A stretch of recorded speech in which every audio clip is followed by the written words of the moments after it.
താമരശ്ശേരി ചുരം 7-ാം വളവിൽ വീണ്ടും കണ്ടെയ്നർ ലോറി കുടുങ്ങി. ചുരത്തിൽ രൂക്ഷമായ ഗതാഗത കുരുക്കാണ്. നന്ദഗോപാൽ ചേരുന്നുണ്ട് വിശദാംശങ്ങൾ നൽകാനായി. നന്ദു, ഇതൊരു സ്ഥിരം സംഭവമായി മാറിയിരിക്കുകയാണ്. എപ്പോഴാണ് ഇവിടെ ലോറി കുടുങ്ങിയത്? ഇപ്പോഴത്തെ സാഹചര്യം എന്താണ്? താമരശ്ശേരി ചുരത്തിൽ ഇത്തരത്തിൽ കണ്ടെയ്നർ ലോറികൾ കുടുങ്ങി വലിയ ഗതാഗത കുരുക്കുണ്ടാകുന്നത് വലിയ പ്രതിസന്ധി സൃഷ്ടിക്കുകയാണ്. ഇന്നിപ്പോൾ വൈകിട്ട് 3:45 കൂടിയാണ് ഇങ്ങനെ ചുരത്തിൽ ഒരു കണ്ടെയ്നർ ലോറി കുടുങ്ങിയത്. ഇവിടെ വലിയ രീതിയിലുള്ള ഗതാഗത കുരുക്ക് അനുഭവപ്പെടുകയാണ്. നിലവിൽ ചെറിയ വാഹനങ്ങൾ മാത്രമാണ് ഇതുവഴി കടത്തിവിടുന്നത്. ചുരം സംരക്ഷണ പ്രവർത്തകരും ഒപ്പം തന്നെ ഹൈവേ പോലീസും സ്ഥലത്തേക്ക് എത്തിയിട്ടുണ്ട്. ഈ കണ്ടെയ്നർ ലോറി ഇവിടെ നിന്നും നീക്കാനുള്ള ശ്രമങ്ങളാണ് നടത്തുന്നത്. പക്ഷേ ഇവിടെ നിന്നും മാറ്റിയാൽ പോലും ഈ ഗതാഗത കുരുക്ക് പരിഹരിക്കാൻ കൂടുതൽ സമയം ആവശ്യമായി വരും. അത് വലിയ പ്രതിസന്ധിയാണ് യാത്രക്കാർക്ക്. നന്ദു, ഇപ്പോഴത്തെ സാഹചര്യം എങ്ങനെയാണ്? വണ്ടി ഇപ്പോഴും അങ്ങനെ വാഹനങ്ങൾ നിരനിരയായി കുടുങ്ങിക്കിടക്കുന്ന ഒരു സാഹചര്യമുണ്ടോ? അല്ല ഏതെങ്കിലും രീതിയിൽ ഇരുചക്ര വാഹനങ്ങൾക്കെങ്കിലും കടന്നു പോകാൻ ഇപ്പോൾ സാധിക്കുന്നുണ്ടോ? ഇവിടെ ചെറിയ വാഹനങ്ങൾ ഇപ്പോഴും കടത്തി വിടുന്നുണ്ട് എന്ന് നമുക്ക് മനസ്സിലാക്കാം. അവിടെ ഒരു വശത്തു കൂടി മാത്രമാണ് വാഹനങ്ങൾ കടത്തി വിടുന്നത്. പക്ഷേ വലിയ വാഹനങ്ങൾ, മറ്റു ഭാരവാഹനങ്ങളൊന്നും തന്നെ കടത്തിവിടാൻ പറ്റാത്ത സാഹചര്യമാണ്. ഇത് വലിയ രീതിയിലുള്ള പ്രതിസന്ധി, വലിയ ഗതാഗത കുരുക്കം ഇവിടെ സൃഷ്ടിക്കുന്നുണ്ട്. ഏതായാലും ഈ ലോറി ഇവിടെ നിന്നും നീക്കാനുള്ള ശ്രമങ്ങളാണ് ഇപ്പോൾ നടന്നുകൊണ്ടിരിക്കുന്നത്. അതെങ്ങനെ നീക്കാനാണ് ഇപ്പോൾ തീരുമാനം? ഈ ലോറിയുടെ പ്രശ്നങ്ങൾ പരിഹരിക്കാൻ വേണ്ടിയുള്ള ശ്രമങ്ങൾ ഇവിടെ നടത്തുന്നുണ്ട്. ഞാൻ സൂചിപ്പിച്ചതുപോലെ ചുരം സംരക്ഷണ പ്രവർത്തകരും ഒപ്പം തന്നെ ഹൈവേ പോലീസുമാണ് സ്ഥലത്തെത്തി ഈ പ്രവർത്തനങ്ങളൊക്കെ തന്നെ നടത്തുന്നത്. പക്ഷേ ഈ ലോറി ഇവിടെ നിന്നും മാറ്റിയാലും നിലവിൽ തുടരുന്ന ഈ ഗതാഗത കുരുക്ക് അത് പരിഹരിക്കാൻ കൂടുതൽ സമയം ആവശ്യമായി വരുമെന്നുള്ളതാണ് മുൻപുള്ള അനുഭവങ്ങൾ വ്യക്തമാക്കുന്നത്. അതുകൊണ്ട് തന്നെ കൂടുതൽ സമയം ചുരത്തിൽ ഗതാഗത കുരുക്ക് ഉണ്ടാകാനുള്ള സാധ്യത തന്നെയാണ് ഇപ്പോഴും കാണുന്നത്. ലോറി അല്പസമയത്തിനകം തന്നെ നീക്കാൻ സാധിക്കുമെന്ന് അറിയുന്നുണ്ട്. പക്ഷേ ഈ ഗതാഗത കുരുക്ക് പരിഹരിക്കാൻ കൂടുതൽ സമയം ആവശ്യമായി വരും. ഏതായാലും അല്പസമയത്തിനകം കുടുങ്ങിക്കിടക്കുന്ന ലോറി മാറ്റാൻ കഴിയുമെന്ന് തന്നെയാണ് പ്രതീക്ഷ. മണിക്കൂറുകളോളം ഗതാഗത കുരുക്ക് അവിടെ രൂക്ഷമായി ഇപ്പോഴും തുടരുകയാണ്. ചെറുവാഹനങ്ങൾ മാത്രം, ഇരുചക്ര വാഹനങ്ങൾ അടക്കമുള്ള വാഹനങ്ങൾക്ക് മാത്രമാണ് ഇപ്പോൾ അതുവഴി കടന്നു പോകാൻ സാധിക്കുന്നത്. ഈ കണ്ടെയ്നർ ലോറി ആയതുകൊണ്ട് തന്നെ വളരെ പെട്ടെന്ന് അവിടെ മാറ്റുക എന്ന് പറയുന്നത് അത്ര എളുപ്പമല്ല. ഈ തകരാർ എന്താണോ അത് പരിഹരിച്ചതിന് ശേഷം മാത്രമാണ് ഗതാഗതം പുനഃസ്ഥാപിക്കാൻ സാധിക്കൂ എന്നാണ് മനസ്സിലാക്കുന്നത്.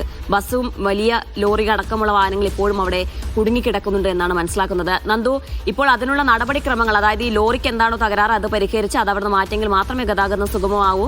അതുകൊണ്ട് ഈ ലോറിയുടെ തകരാർ എന്താണെന്ന് കണ്ടെത്താൻ കഴിഞ്ഞിട്ടുണ്ടോ? അത് പരിഹരിക്കാനുള്ള നടപടി തുടങ്ങിയിട്ടുണ്ടോ? എന്താണ് ഇപ്പോൾ ലഭിക്കുന്ന വിവരം? ലോറിയുടെ തകരാറുകൾ പരിഹരിക്കാനുള്ള നടപടികൾ ഇവിടെ തുടങ്ങിക്കഴിഞ്ഞിട്ടുണ്ട്. അതിനുവേണ്ടിയുള്ള ശ്രമങ്ങളാണ് നടന്നുകൊണ്ടിരിക്കുന്നത്. പ്രത്യേകിച്ചും ഈ താഴെ നിന്നും ആളുകൾ ഉൾപ്പെടെ, അടിവാരത്തു നിന്നും ഉൾപ്പെടെ ആളുകൾ എത്തി വേണം ഈ ലോറിയുടെ പ്രശ്നങ്ങൾ പരിഹരിക്കാനായി വേണ്ടത്. പക്ഷേ ഇത് പരിഹരിച്ച് നീക്കാനുള്ള സമയമാണ് ഇനി ആവശ്യം. പക്ഷേ ഇത് പരിഹരിക്കുന്ന സമയത്ത് പോലും ഇവിടെ നീണ്ട നിര ഗതാഗത കുരുക്ക് ഉണ്ടായിട്ടുണ്ട്. വലിയ വാഹനങ്ങൾക്ക് കടന്നു പോകാൻ പറ്റാത്ത സ്ഥിതിയാണ് നിലവിലുള്ളത്. അതുകൊണ്ട് തന്നെ ഇത് പരിഹരിക്കുക എന്നുള്ളതാണ് ഏറ്റവും അടിയന്തരമായ കാര്യം. ഈ കണ്ടെയ്നർ ലോറി ഇവിടെ നിന്നും മാറ്റിയാൽ പോലും നിലവിൽ തുടരുന്ന ഗതാഗത കുരുക്ക് അത് പരിഹരിക്കുന്നതിന് വേണ്ടി ഹൈവേ പോലീസും പരിശ്രമങ്ങൾ തുടങ്ങിയിട്ടുണ്ട്. ചെറിയ വാഹനങ്ങൾ കടത്തിവിടുന്നുണ്ട്. പക്ഷേ അത് ഒരു വശത്തു കൂടെ മാത്രമേ കടത്തിവിടാൻ സാധിക്കുന്നുള്ളൂ. ഈ ലോറി അത് ഇവിടെ നിന്നും ഇപ്പോൾ മാറ്റിയാൽ പോലും അല്പസമയം കൂടെ ഈ ഗതാഗത കുരുക്ക് ഇവിടെ തുടരും. പക്ഷേ എല്ലാ സജ്ജീകരണങ്ങളും ഇപ്പോൾ മൊയ്തു ഈ വിഷയത്തിൽ പ്രതികരിക്കാൻ ചേരുന്നുണ്ട്. ചുരം സംരക്ഷണ സമിതി അംഗമാണ്. ശ്രീ മൊയ്തു, ഇതിപ്പോൾ സ്ഥിരം കാഴ്ചയാണ്. ചുരത്തിൽ ഇങ്ങനെ വലിയ കണ്ടെയ്നർ ലോറി അടക്കമുള്ള വാഹനങ്ങൾ കുടുങ്ങുന്നു. അത് മണിക്കൂറുകളോളം നീണ്ട ഗതാഗത കുരുക്ക് അവിടെ സൃഷ്ടിക്കുന്നു. നമുക്കറിയാം, ആശുപത്രികളിൽ അടക്കം പോകേണ്ട നിരവധി പേർ അവിടെ വഴിയിൽ കുടുങ്ങുന്ന ഒരു സാഹചര്യം ഉണ്ടാകാനുള്ള സാധ്യത അത് വളരെ കൂടുതലാണ്. എങ്ങനെയാണ് ഈ വിഷയത്തിൽ ഇപ്പോൾ താങ്കളുടെ പ്രതികരണം? ഇല്ല, ലോറിക്കാര് ഒന്നുകൂടി ശ്രദ്ധിച്ചാലേ ഇങ്ങനെ ഈ കുരുക്ക് അനുഭവിക്കൂല. പക്ഷെ 3 മണിയോട് കൂടിയ കുണിയതാണ് ലോറി. 3 മണിക്ക് കുണിയതാണ്.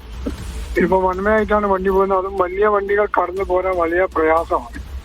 ഏതായാലും ഹൈവേ പോലീസും അടിവാര പോലീസും നമ്മുടെ ആൾക്കാരൊക്കെ ചുരത്തിലുണ്ട്.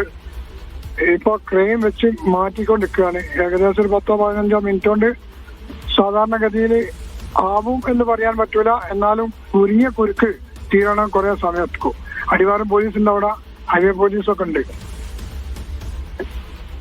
മൊയ്തു, ഇതെങ്ങനെയാണ് ഇതിനൊരു ശാശ്വതമായ ഒരു പരിഹാരം എങ്ങനെ ഉണ്ടാകുമെന്നാണ് താങ്കൾ പ്രതീക്ഷിക്കുന്നത്? ഡ്രൈവർമാർ കൂടുതൽ ശ്രദ്ധിക്കണമെന്ന് പറയുമ്പോൾ അവർക്ക് ഇതിൽ ചെയ്യാനുള്ളത് എന്താണ്? ശാശ്വതമായ പരിഹാരം എന്ന് പറഞ്ഞാൽ ഇതിനിപ്പോ പ്രത്യേക പരിഹാരങ്ങളൊന്നും ഇനി പറയാനില്ല. കാരണം ഇതിനൊരു ബൈപ്പാസ് ഇട്ടും മര്യാദല്ല ചുരത്തിന്. വലിയ ലോറികൾ ഒരു വഴിക്ക് പോവാ. ഇനി ഇങ്ങനെ ഒരു വണ്ടി കുടുങ്ങിയാൽ ഈ കുടുങ്ങുന്ന വണ്ടി പോകാനൊരു വഴിക്ക് അങ്ങനെ സംവിധാനം വന്നാൽ തന്നെ ഇതിനൊരു പരിഹാരമാവുള്ളൂ നമ്മുടെ ഭാഗത്തോളം. ശരി, നന്ദി ശ്രീ മൊയ്തോ ഈ വിഷയത്തിൽ പ്രതികരിച്ചത്. ഏതായാലും ഇതിനൊരു ശാശ്വതമായ ഒരു പരിഹാരം കാണാൻ കഴിയില്ല. പ്രത്യേകിച്ച് ആ ഒരു റോഡിന്റെ ഒരു പ്രത്യേകത അങ്ങനെയാണ്. എന്തെങ്കിലും തരത്തിൽ വാഹനം ഇങ്ങനെ എന്തെങ്കിലും കാരണവശാൽ അവിടെ കുടുങ്ങുകയാണെങ്കിൽ മറ്റു വാഹനങ്ങൾക്ക് സുഗമമായി കടന്നു പോകാൻ തരത്തിലുള്ള പരിഹാരം കാണുക, അല്ലെങ്കിൽ അത്തരത്തിലൊരു സംവിധാനം അവിടെ ഏർപ്പെടുത്തുക എന്നത് മാത്രമാണ് ചെയ്യാൻ സാധിക്കുക. ഇപ്പോൾ